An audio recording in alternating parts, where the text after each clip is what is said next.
por el espacio y por adaptarlo a estos medios de pandemia en la forma virtual. Y bueno, ya voy a empezar con esto. Mm, Solo comparto aquí unas cosas. Bueno, espero que todo se esté viendo bien. Bueno, como ya dijo la introducción, hoy vengo a hablar del periodo barroco en el noroeste de México, específicamente en la Sierra Tarahumara. Cuando hablamos o nos hablan de la música o de la danza de la Nueva España, normalmente nos centramos en las grandes ciudades del virreinato como México, Puebla o Oaxaca, pero la música no fue exclusiva de estas ciudades, al contrario, fue extendida por gran parte del territorio novohispano. Hoy vengo a hablar del noroeste de México, específicamente durante el periodo comprendido desde la segunda mitad del siglo XVII hasta finales del siglo XVIII, y en cómo se encuentran restos de este periodo hoy en día en la región que hoy llamamos la Sierra Tarahumara y que en su momento formó parte de la Nueva Vizcaya. Bueno, antes que nada, un poco de contexto. La Sierra Tarahumara es una sección de la Sierra Madre Occidental. Esta atraviesa los estados de Chihuahua, Sonora, Sinaloa y Durango. No hay una división estática de los límites de esta zona, pero para dar una idea podemos decir que se encuentra en esta zona de azul. En esta región y en sus zonas aledañas, además de ser ocupada por grupos mestizos, alberga rarámuris, guarajíos, pimas, yaquis, mayos, tepehuanos y otros grupos indígenas. Los primeros contactos con los europeos ocurrieron en la segunda mitad del siglo XVI, pero el movimiento evangelizador y de colonización se retrasó por varias décadas. En parte fue por la distancia, pero también se debió a varias insurrecciones que ocurrieron al sur de lo que hoy es la sierra. Esto detuvo por un tiempo a los misioneros y a los europeos en general. Fue hasta después de 1618, que fue cuando terminó una gran rebelión por parte de los tepehuanos en la zona que colinda con la sierra por la parte sur, que comenzaría la campaña para evangelizar a esta región tarahumara. Todo esto mientras se tenía el apoyo de los nuevos yacimientos que comenzaron a ser explorados, entre ellos Santa Bárbara y San José del Parral. Como el resto de América, o más bien el resto del mundo, la entrada de Europa cambió completamente la región, no solo por las guerras que perduraron por mucho tiempo, también se introdujo la ganadería, la minería, nuevos métodos para cultivar de una manera más intensiva, y también vale la pena recordar que algunos pueblos prehispánicos de esta región seguían siendo nómadas o seminómadas, y los que ya eran sedentarios lo eran en comunidades pequeñas y dispersas, no se congregaban de la forma en la que estamos acostumbrados. Para la época del contacto no existían, como por ejemplo en Mesoamérica, estas grandes ciudades. Así que a todos estos cambios hay que sumarle este concepto que va a ser fundamental y va a ser completamente nuevo, el de los poblados. Estos comenzarían a formarse alrededor de los templos católicos. Existe la creencia, que muy probablemente es difundida por los jesuitas, de que el crecimiento de estos pueblos se dio de forma pacífica, pero el hecho de que los pueblos más grandes y los más antiguos que se conserven de la sierra se encuentran cerca y bajo la protección de los reales de Minas, que eran las puntas de lanzas de todo este poder militar europeo, indica que los europeos seguramente no dudaron en usar la fuerza militar cuando fuera necesario para obligar a los indígenas a mudarse a estos nuevos pueblos. Estos nuevos asentamientos se dividen en dos categorías: los pueblos de indígenas, llamados en la época pueblos de indios o de los naturales, y los asentamientos habitados por los europeos, aunque obviamente estos también tenían presencia indígena. Estos segundos por lo general eran relacionados con la actividad minera y comúnmente llamados reales. En estos pueblos, tanto de indígenas como de españoles, se cultivaron la música, la danza y la pintura. De los primeros dos tenemos algunos registros escritos y del tercero tenemos ejemplos conservados en templos. Y hoy en general solo tenemos registros ligados a la Iglesia Católica y normalmente con este proceso de evangelización. De la época prehispánica de la región sabemos muy poco.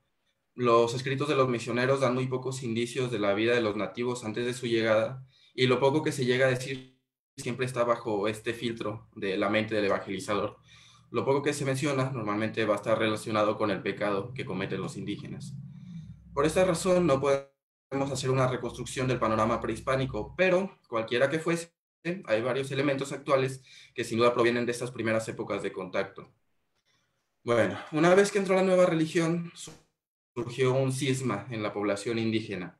Por un lado estaba el segmento que se había mudado a los pueblos y había adoptado los preceptos cristianos, y por el otro estaba el grupo que no quería asentarse en los poblados y que seguía manteniendo la creencia originaria. Los grupos que conformaban esta segunda categoría se levantaron varias veces para expulsar a los españoles y a la nueva religión. En estas guerras atacaban a los pueblos, quemaban los templos, pero normalmente las misiones destruidas se volvían a formar años después. Estos levantamientos armados fueron muy comunes durante todo el periodo colonial, incluso seguían siendo bastante usuales en el siglo XIX. Pero aún con toda esta inestabilidad constante, se construyeron bastantes asentamientos con todo lo que esto conlleva. La mayoría de los asentamientos de la sierra se fundaron a partir de 1618, en lo que llamamos época barroca. Este nombre se le da debido a la forma de producir arte, un arte muy ornamentado, a veces incluso excesivo, y esta tendencia se siguió practicando incluso en las zonas con muy bajos recursos, que casi siempre va a ser el caso de la sierra. El barroco nace en Europa como un ideal de la contrarreforma y al llegar el catolicismo al Nuevo Mundo, el barroco pasa a ser una herramienta de evangelización. El arte barroco tuvo tanto impacto que hoy en día incluso le da nombre a una época, cosa que es bastante fuerte. Y este impacto de las artes no solo ocurrió en Europa o en las grandes ciudades de las colonias. El arte barroco llegó incluso hasta el noroeste mexicano de las manos de los misioneros. Bueno, el primer encuentro de esta región de México con la tradición europea se dio en este periodo y con este movimiento, para resumir. Bueno, la primera categoría, los pueblos de indios. Estos se formaban en torno al Templo de la Misión, como ya dije. La mayoría fueron fundados por jesuitas y esto va a tener dos consecuencias muy importantes. La primera es que se instaura la figura del visitador. Este era un sacerdote que tenía la obligación de dar informes a la capital sobre el desempeño de las misiones. Estos escritos probablemente son el mayor acervo documental colonial de la zona. Y segundo, es el modo jesuita para evangelizar. Probablemente este sea el más importante. Para evangelizar, los jesuitas se servían de la música, el teatro, las danzas y la pintura. Todas estas formas también fueron aplicadas en la Sierra Tarahumara. Los primeros evangelizadores provenían de Europa, gran parte de ellos provenían de Bohemia, lo que actualmente es República Checa, y posteriormente también hubo sacerdotes de origen novohispano en esta zona. Los misioneros tenían la intención de adornar los templos casi siempre siguiendo un discurso gráfico. Esto se intentaba sin importar los recursos disponibles. De esto hay varios escritos. En este momento voy a citar uno del sacerdote Pérez de Rivas, quien dice que acabadas las iglesias procuraron los padres adornarlas de vistosos ornamentos, imágenes, colgaduras de seda, quitándoselo de la boca y vestuario de la limosna que para esto les daba el rey. Francisco Javier Clavijero tiene una serie de textos que describen la situación bastante similar en la región vecina de California, y dice que las iglesias de estas misiones, aunque pobres por la mayor parte, se mantenían con toda decencia y aseo posibles. Un ejemplo de estos ornamentos arreglados en misiones con poco presupuesto es la pintura mural del templo jesuita de Santa María de Cuevas, hoy está en el municipio de Belisario Domínguez, del estado de Chihuahua. En estas misiones, además de darse la introducción al catolicismo, también se daba la introducción a la música y a la pintura de tradición europea. Los ornamentos de los templos muchas veces eran hechos por los propios indígenas. Tenemos varios ejemplos de elementos hechos de manera local. En muchos templos se encuentran motivos que no se identifican estrictamente como europeos. Prueba de esto es el templo de la Sagrada Familia de Carichí, del estado de Chihuahua también, en el que se ve una fusión de elementos europeos e indígenas en las columnas. De la misma manera que los elementos arquitectónicos, la música para las celebraciones era ejecutada por indígenas locales, normalmente instruidos por los mismos misioneros. Estas misiones se interesaron por formar capillas de música para las ceremonias religiosas. Clavijero, de nuevo refiriéndose a las misiones de California, dice: cada iglesia tenía su capilla de músicos y en cada misión había una escoleta en donde algunos niños aprendían a cantar y a tocar algún instrumento, como arpa, violín, violón y otros. Pedro Méndez, quien fuera un sacerdote jesuita de la región Yaqui, escribe sobre esta misma situación con los desaparecidos Ocoronis. Él dice que prevenidos estos hábiles niños se procuraron de maestros de canto, cristianos antiguos, y juntaron y formaron capillas muy diestras en cada uno de los partidos del Yaqui, donde ya hoy se celebran las fiestas a canto de órgano y con otros instrumentos músicos, de bajones, sacabuches, chirimías, flautas, y que en todo esto han salido diestros. Hay un escrito, ya bastante posterior, del visitador Juan Ortiz Zapata, del año de 1678, en el que prácticamente hace un inventario. Dice que había en total 51 capillas musicales o pequeños grupos de cantores en las misiones del noroeste mexicano, 14 en la misión de San Francisco de Borja, 8 en la de San Francisco Javier, estas dos en lo que hoy es Sonora, 12 en la de San Ignacio Yaqui, 13 en la de San Felipe y Santiago, lo que hoy se ubica en Sinaloa, y 4 en la de Santa Cruz de Topia, en Durango.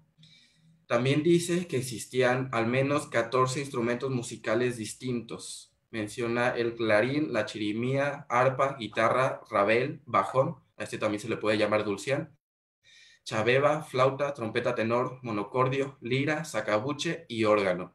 Órgano aquí ya no se presenta como conjunto de voces, sino como el órgano portátil.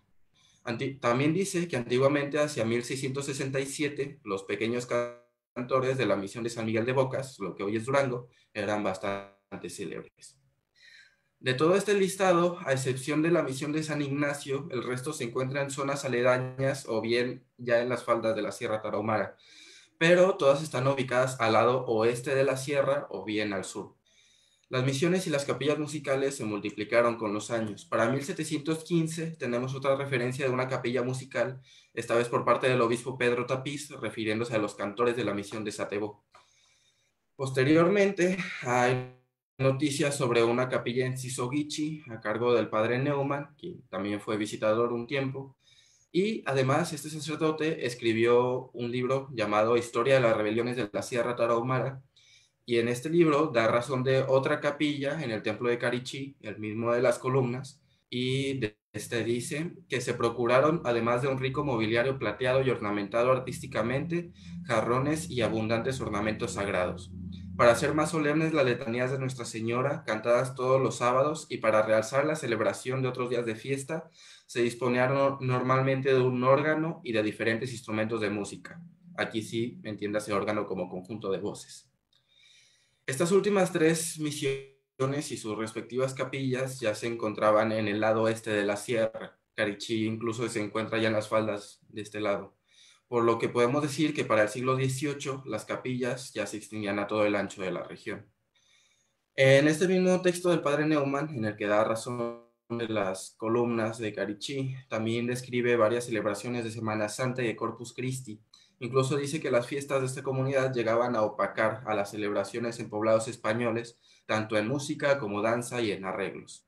Y como dato curioso, este padre Neumann, este misionero, muchas fuentes apuntan a que está sepultado en el altar de este mismo templo de Carichí. Bueno, para 1767 expulsan a los jesuitas. Esto complicó mucho la situación de las misiones. Muchas son abandonadas, otras son retomadas por franciscanos, pero bastantes quedan completamente abandonadas por la parte europea. El retablo de la iglesia de la Virgen del Refugio en Temosachi, Chihuahua, data del periodo franciscano de esta misión. La misión fue fundada por jesuitas, retomada por franciscanos, y de la misma manera que las columnas de Carichí, el retablo seguramente fue hecho por manos locales.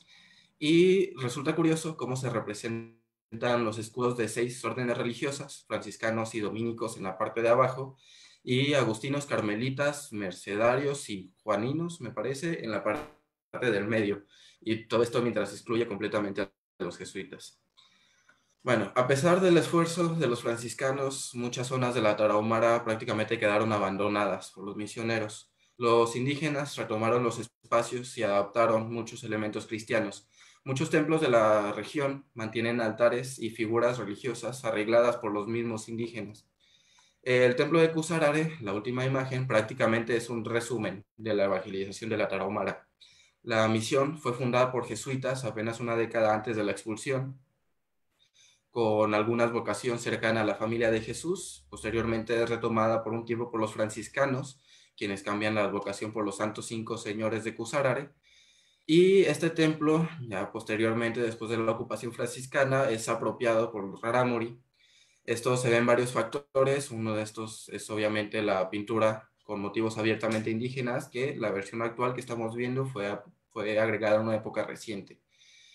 Y además esta misión actualmente conserva en un museo adjunto varias imágenes procedentes del centro del virreinato, varias pinturas. Estas tienen la firma de Juan Correa. Y por último, parece que este templo, el que vemos actualmente, está construido sobre las ruinas de otro templo católico. Este primer templo fue destruido en alguna de las tantas guerras que ocurrieron. Actualmente no se conoce ningún instrumento musical o partitura procedente de estos templos de las misiones, y hay escritos que hacen mención de las danzas, pero muy pocas descripciones. Pero de esto podemos encontrar varios elementos ya en la actualidad, pero igual de esto voy a hablar después. Para no dejar fuera los asentamientos de los mestizos, voy a hablar un poquito de los reales de Minas. En la región se descubrieron varias vetas sobre las que se construyeron pueblos mineros. El auge de algunas minas hizo que estos pueblos crecieran rápidamente, alimentados por migraciones procedentes del centro del país, bueno, del virreinato, lo que ahora es el país. Algunos de los reales más importantes fueron Santa Bárbara, San José del Parral y Santa Rosa de Cusibriachi.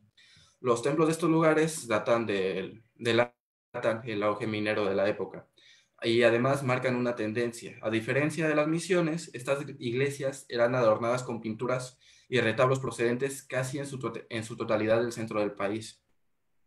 El retablo de perspectiva de San Isidro, que se encuentra en el templo de San José, en la ciudad de Parral, Chihuahua, está firmado por Antonio Torres, quien tuviera residencia en la Ciudad de México, y el templo de Santa Rosa de Cusihuiriachi tiene pinturas de José de Alcíbar, quien nació en Texcoco y que también radicó en esta Ciudad de México.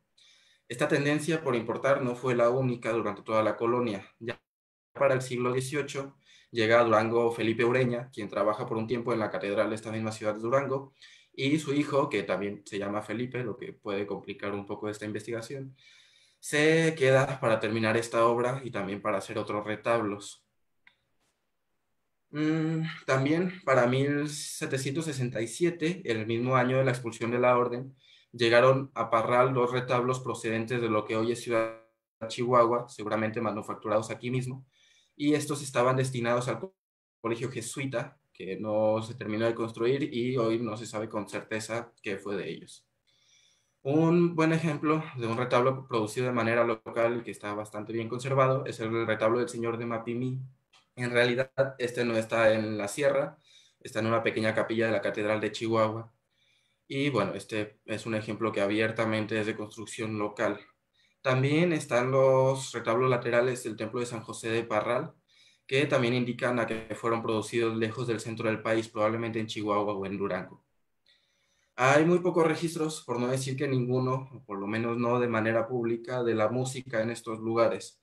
Hay informes que hacen referencia de la música acompañando celebraciones religiosas, pero la naturaleza y la producción no hay información, y ya ni mencionar de la existencia de partituras. Lo más probable es que siguiendo esta primera tendencia por importar, sumando al contacto constante con el resto del país y todos estos movimientos de migración del centro del virreinato, apunta a que los músicos de estos templos, de los reales, provenían de otros lugares, ya fuera del mismo virreinato, que incluso puede que de regiones más alejadas, y que siguiendo a estas migraciones alimentadas por las minas, llegaron a estas tierras. Y lo más probable es que de la misma manera que con los retablos, poco a poco se formaran centros de enseñanza musical en los asentamientos más grandes, seguramente teniendo como base a los colegios que se comenzaron a levantar en Durango, Parral y Chihuahua. Bueno, formalmente se dice que el barroco termina en 1750, pero esto es algo arbitrario. Debemos considerar que esto sucede de manera muy desigual y todavía sumar el desfase que tenía la Nueva España y sobre todo las provincias más alejadas con respecto a Europa. En los templos de la región todavía tenemos arquitectura barroca hasta los últimos años del siglo XVIII, pero ya para la última década de este siglo se empieza a dar la transición al neoclásico. Bueno, mientras todos estos pueblos mestizos mudaban hacia otras prácticas y estilos, los grupos indígenas de la sierra mantuvieron varios elementos y costumbres adquiridos por el contacto con los jesuitas, aún después de la expulsión de la orden. Esto podría decir que se mantuvo, pero más bien se trata de una evolución que toma un camino distinto al que tomarían las comunidades mestizas, que ya presentaban esa tendencia a seguir los modelos nuevos. De estos elementos que aún quedan en la sierra podemos rescatar unos pocos. Para empezar, una especie de teatralidad. Estas son fotografías de algunos momentos de la Semana Santa de los Rarámuris. Por los arcos y por la iglesia estoy seguro de que se trata de Norogachi, el año no estoy seguro de qué año son tomadas. Aquí se representa la muerte de Cristo. La primera imagen es un bulto que vendría a ser la representación del cadáver, mismo que literalmente se sepulta en el cementerio. Y la segunda es la quema de los Judas, que a su vez se relaciona con el resto de América, donde también se le hace daño a estos Judas, que tiene un origen en España y también apropiado en esta época colonial. No hay escritos que hablen de las creencias ni de las prácticas de la región antes de la llegada del cristianismo, pero gracias a Clavijero sabemos algunas cosas de este periodo prehispánico en la parte que hoy son las Californias y que probablemente presentaban aspectos similares. Clavijero hace una cita del padre Salvatierra en la que da razón de bailes indígenas que dice que podrían simular la guerra, la caza, las sepulturas o a otras cosas similares. Incluso puede que los orígenes de esta fiesta tengan un origen prehispánico. Incluso puede que este relato de la muerte de Jesús tuviera una versión similar en la época prehispánica. De nuevo en California, Clavijero dice que los pericúes decían que en el cielo habitaba un gran señor, que este tenía una mujer, y que sin usar de ella, debido a que no tenía un cuerpo físico, concibieron a 3 hijos. Uno de estos fue hombre y tenía la habilidad de ir debajo de la tierra y sacar a más hombres de ahí. Pero dice que estos hombres lo terminaron matando y que al momento de matarlo le habían ensartado un ruedo de espinas. Este relato es muy similar al cristiano y esta similitud es lo que le hizo ganarse un lugar en este texto jesuita. Incluso Clavijero plantea esta posibilidad de un contacto anterior con el cristianismo, pero eso ya son otros cuentos. Ya en la sierra, en épocas actuales, se da todavía una reinterpretación de esta muerte de Jesús en un relato ahora adaptado por los Rarámuri. En este caso, se puede ver a Jesús como un Rarámuri. Ellos creen que son los hijos de Repabateame, una especie de Dios Padre. Jesús se entiende como el Hijo de Dios, por lo tanto, en este caso se trata de un Rarámuri. Por otro lado, Rerebateame, algo similar al demonio, es el creador de los Chavochi, es decir, de los mestizos. Judas y los asesinos de Jesús se entienden como la parte contraria a estos hijos de Dios Padre, por lo tanto, van a ser una especie de hijos de Rerebateame, al igual que los mestizos. Por igual, estos asesinos de Jesús se hace la relación con Judas Iscariote, y en lo que hace que todos estos grupos bíblicos, bueno, adaptados del relato bíblico, queden en un lugar muy cercano a estos grupos mestizos de la zona. Y en este caso, con estos giros, resultaría en Judas, el que se está siendo quemado, vestido como un chavochi o un mestizo, siendo el responsable de la muerte de Jesús, en este caso un rarámuri. Y como dato curioso de esto, noten como en la imagen del medio no se ve a nadie usando sombrero de los que están de pie. Y los únicos sombreros que se alcanzan a ver están en los Judas que se están quemando. Incluso parece que tienen una imitación de botas. Esto se relaciona con la vestimenta de los mestizos de la región, por lo que tiene sentido que vistan a los Judas de esta manera. Bueno, aún con esos posibles orígenes prehispánicos, debido a prehispánicos o bien ajenos a la tradición cristiana, debido a esta parte de influencia de la misma religión católica, es muy probable que los misioneros metieran manos en el asunto, seguramente haciendo escenas de carácter religioso. En este caso, no estaríamos frente a este gran teatro que se llegó a presentar en las ciudades de España o en las ciudades del virreinato de mano de los jesuitas. En este caso, seguramente es un producto de producciones mucho más pequeñas, menos elaboradas y más cercanas al proceso de evangelización, más cercanas al estilo franciscano de teatro que al jesuita, propiamente dicho. Y bueno, esta última imagen es una procesión con una virgen vestida a la manera indígena, y vuelvo a decir lo que ya dije un poco antes, muchas imágenes que hoy son utilizadas por los indígenas son de este mismo periodo colonial, mantenidas por los indígenas. La imagen de blanco y negro proviene de la Mediateca de Lina, es aproximadamente de 1955, fue tomada por Nacho López y está titulada Virgen con vestimenta indígena. La imagen de arriba es una pequeña figura que está en un templo también de la sierra.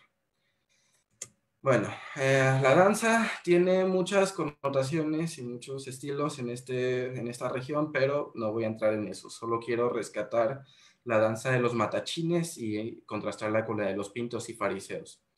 Los bailes probablemente son la parte que más nos llama la atención para nosotros, la parte mestiza. Y bueno, de estos bailes, uno se puede decir que desciende directamente de las danzas de conquista y el otro seguramente no lo hace, aunque es muy similar. Pero sin duda se ha habido influenciado con estas danzas de conquista. Bueno, ¿qué son las danzas de conquista? Estas son, digámoslo así, una forma de danza en la que se significa el combate entre dos bandos. Estas surgen de la guerra de conquista de la península ibérica cuando consiguen expulsar a los árabes. Los misioneros que impusieron esta forma de danza, la de los matachines.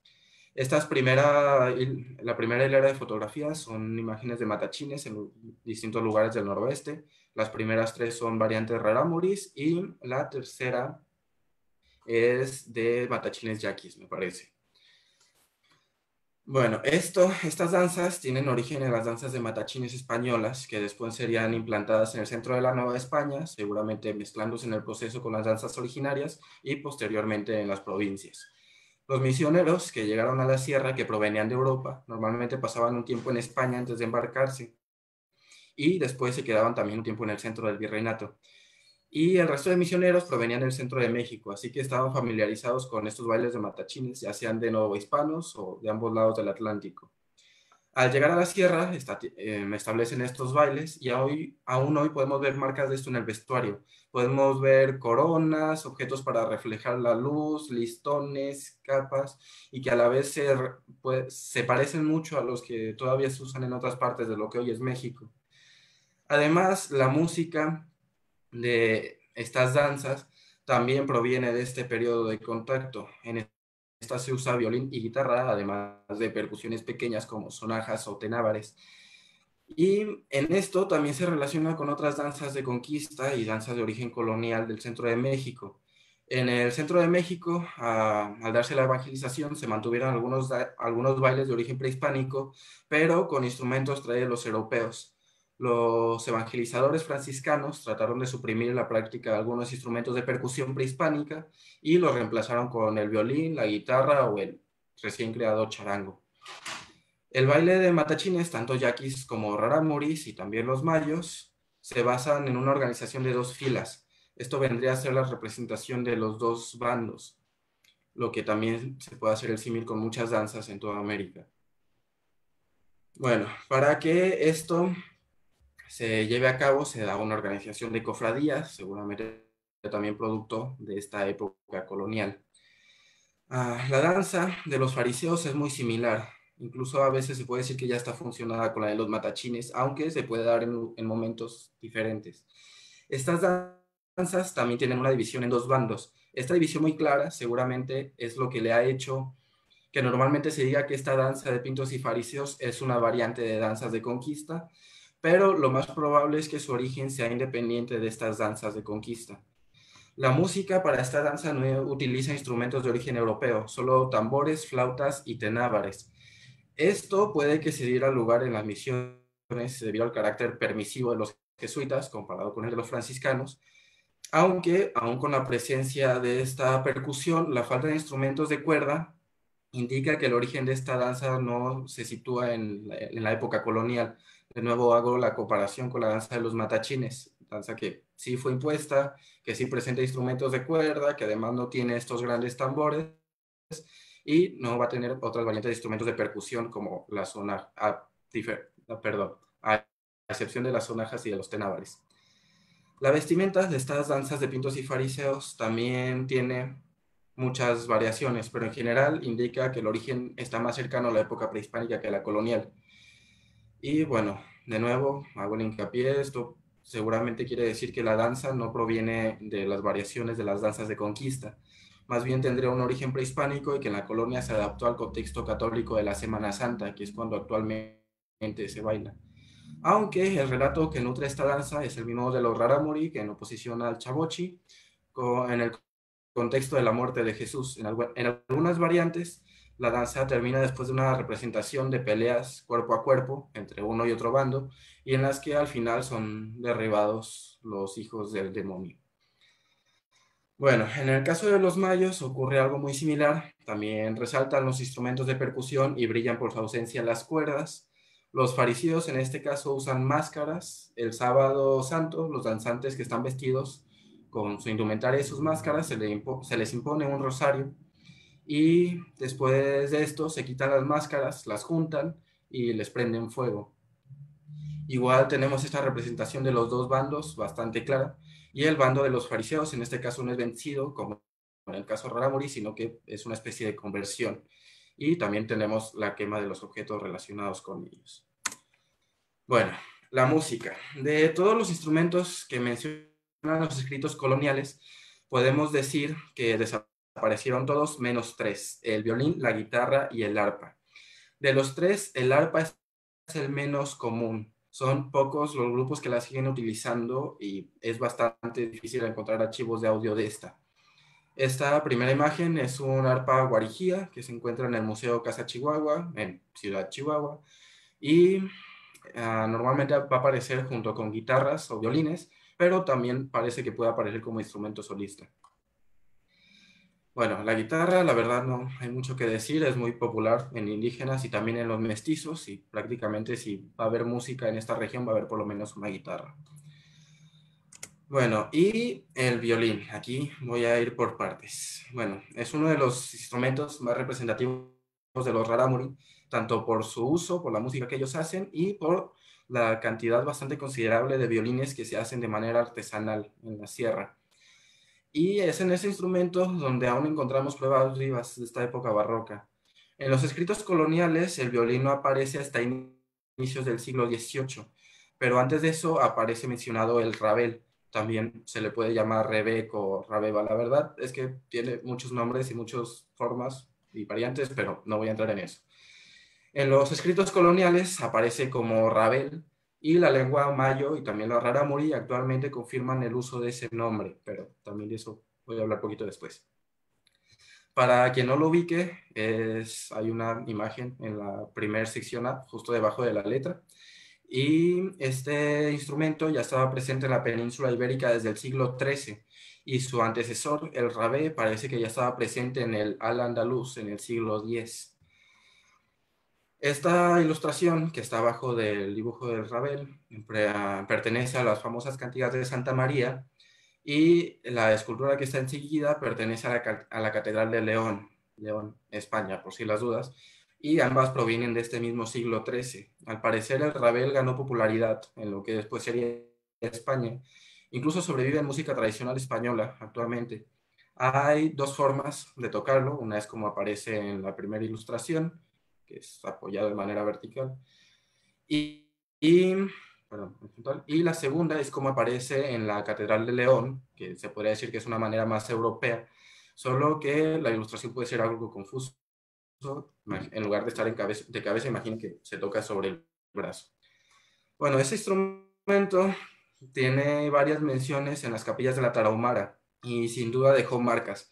Los rarámuris al violín le dicen rabeli y los mayos le dicen laben. Esto se debe a que antes de la entrada del violín se familiarizaron con el rabel, y después, al ver las similitudes con este nuevo instrumento, mantuvieron el nombre.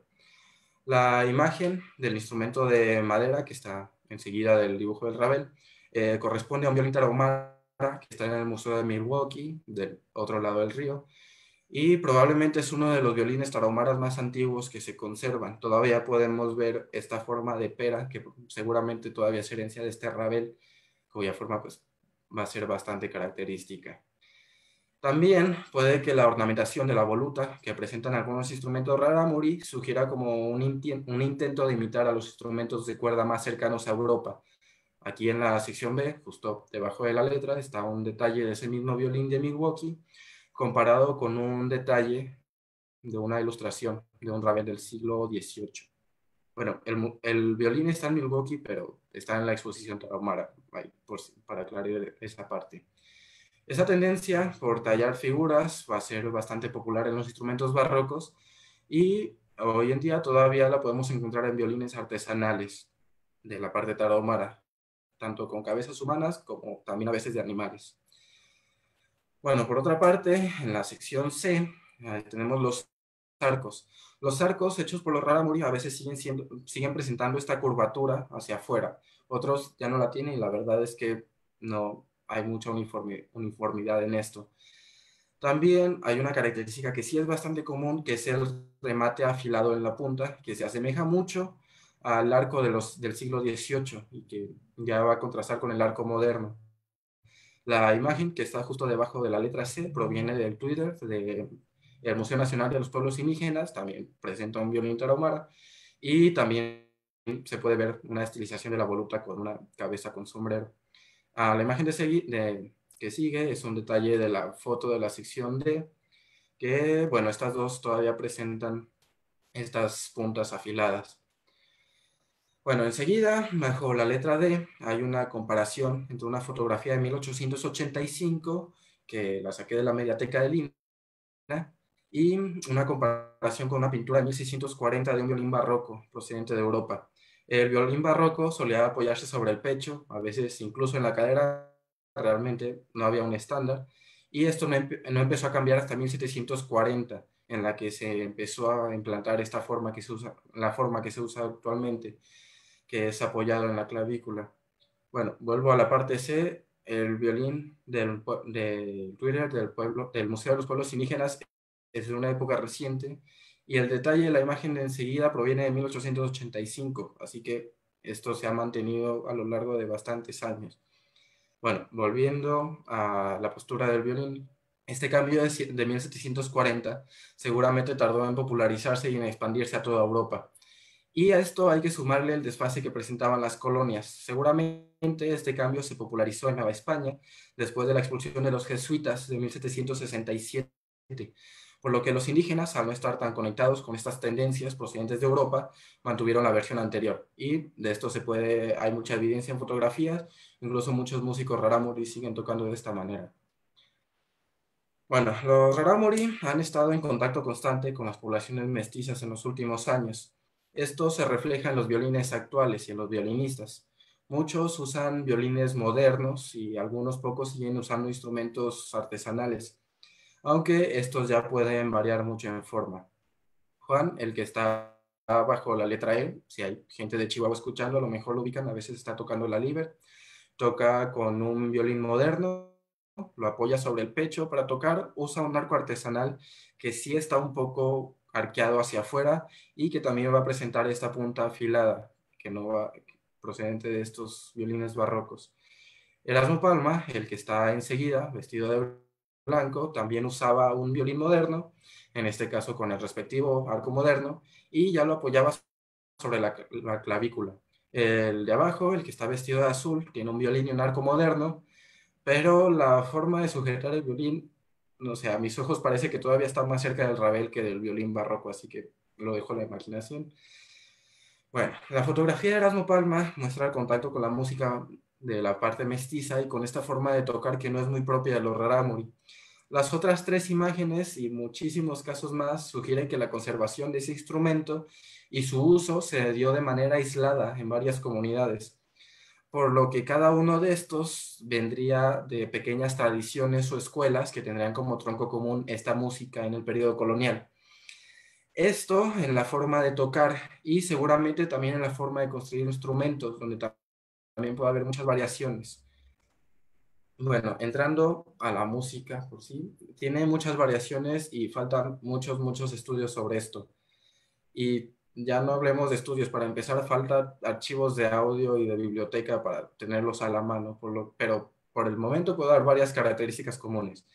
La música para las danzas, la que utiliza instrumentos de origen europeo, como los matachines, normalmente usa una estructura A-B, se puede repetir indefinidamente, y las frases pueden empezar en la tónica, a veces en la subdominante. Normalmente se pasa a la dominante y se vuelve a la tónica. Es una estructura bastante sencilla. A veces hay música polifónica. En estos casos, la voz inferior, casi siempre suele ser a dos voces, la voz inferior normalmente imita a la superior con intervalos de tercera o de sexta, pero casi siempre van a terminar en unísono o bien en octava. En cuanto a la afinación, pues no hay un consenso, esto puede variar mucho. La música normalmente se puede transcribir en compases ternarios y cuando se utiliza la guitarra, normalmente toca la tónica, luego el acorde, luego la tónica, luego el acorde, y así se mantiene. De nuevo, vuelvo a recalcar esto, hay muy pocos estudios sobre esto. Seguramente en esta música que sigue siendo tocada podemos encontrar más información, pero pues es algo que vamos a tener que trabajar. Incluso en regiones alejadas y bastante aisladas, podríamos decir que en estos grupos indígenas que lograron mantenerse aislados de la influencia europea, que se practica la música, podríamos encontrar tradiciones prácticamente intactas de música prehispánica, libres de influencia europea, pero no hay trabajos de esto ni indicios. También en las pocas arpas guarijías que tenemos, también podríamos encontrar más elementos que ayuden a ligar con Europa y a construir un mapa de la evolución de la música indígena. Pero, para variar, no hay estudios de esto. Incluso es muy difícil encontrar grabaciones y me atrevo a decir que solo hay una o dos en internet. Bueno, probablemente estemos a tiempo para identificar estas escuelas de violín de la sierra, pero de nuevo no hay estudios de esto. También los constructores de violines actualmente son muy pocos, pero tal vez también estemos a tiempo para recuperar algo de esto. También podría decir que si estudiáramos la estructura armónica más a fondo, de los instrumentos de cuerda y sus variaciones, y por qué ocurren y cuándo ocurren, podríamos ligarlo con los modos musicales de la época colonial, pero de nuevo no hay estudios de esto. Este campo es muy poco explorado y sinceramente nos estamos quedando sin tiempo, no es por ser alarmistas, pero si queremos detectar todos estos elementos de una manera apropiada, sí debemos poner un poco de prisa. La música ni de nosotros ni de los indígenas va a ser estática. Como es normal, la música sigue evolucionando. Con todos estos cambios se aleja cada vez más de estas primeras etapas y por lo que el paso del tiempo también vendría a ser algo que complique la situación. Incluso podría decir que a este desarrollo, como se ha estado viendo, puede que en algún momento lo poco que se conserve ahora ya pueda ser indetectable en el futuro. Bueno, de estos cambios se podría decir, son muchos. Los indígenas incluso han incursionado en música que no es muy propia de estos pueblos. Este contacto con la parte mestiza de la región también se puede ver dentro de las mismas comunidades indígenas. En algunas ocasiones incluso puede haber música rarámuri tocada con acordeón, esto por el contacto con toda esta música norteña de la zona de los grupos mestizos. Y bueno, ya para terminar, una pequeña aclaración. En esta plática dividí los últimos tres segmentos de teatro, danza y música, pero en realidad los tres forman un conjunto más grande y dividirlos y separarlos solo fue por fines prácticos. En realidad es algo bastante peligroso. En especial los últimos dos están muy ligados y también, para hacer otro pequeño paréntesis, esto casi siempre se realiza en momentos que son considerados sagrados. La música y la danza siguen estando presentes en las creencias, por lo que tratarlas solo como música o como danzas de la forma que hoy ya estamos acostumbrados, pues es bastante incompleto. Y pues también